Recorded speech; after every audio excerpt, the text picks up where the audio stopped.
பள்ளி முடிந்து வீட்டிற்கு வந்தாள் பூமலர். விளையாடுவதற்காக தன் தோழி மாலதியின் வீட்டிற்கு சென்றாள். வழியில் சிறுவர்கள் வேலியில் உள்ள ஓணானை அடிப்பதற்கு கையில் கல்லோடு குறிபார்த்து கொண்டிருந்தனர். பூமலர் அவர்களிடம், ஓணானை அடிக்காதீர்கள், உங்களை அடித்தால் உங்களுக்கு வலிக்கும் அல்லவா, அதுபோல அதற்கும் வலிக்கும், பிற உயிர்களை துன்புறுத்தக்கூடாது அல்லவா என்றாள். சற்றே சிந்தித்த அச்சிறுவர்கள் கற்களை கீழே போட்டுவிட்டு தங்களது செயலுக்கு வருத்தம் தெரிவித்தனர். ஸ்கூல் முடிஞ்சதுக்கு அப்புறம் பூமலர் வீட்டுக்கு வந்தாங்க. வீட்டுக்கு வந்த உடனே தன்னோட தோழி மாலதியோட வீட்டுக்கு விளையாடுறதுக்காக போயிருக்காங்க. அங்கே இருந்த சிறுவர்கள்லாம் என்ன பண்ணாங்க, ஓணானை கல்லால் அடிக்க பார்த்துருக்காங்க, குறி பார்த்துருக்காங்க. அப்போது பூமலர் ஓணானை அடிக்காதீங்க அப்படின்னு சொல்லியிருக்காங்க. உடனே பூமலர் என்ன சொல்கிறாங்க,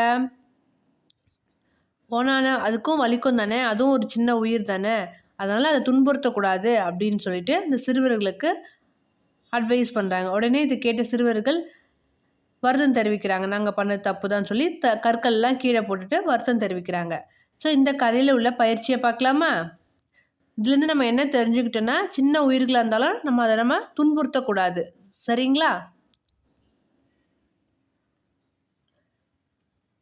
ஃபர்ஸ்ட் ஒன், பூமலர் தன் தோழியின் வீட்டிற்கு எதற்காக சென்றாள்? எதற்காக சென்றாங்க? விளையாடுவதற்காக.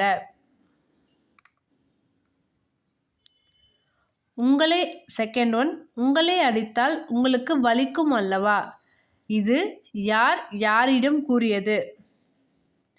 உங்களால் கெஸ் பண்ண முடியுமா சுட்டீஸ்?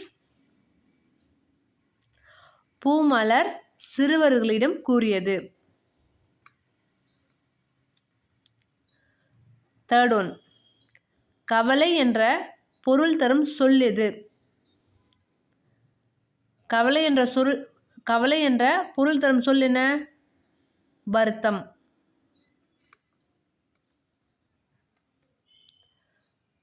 Fourth one,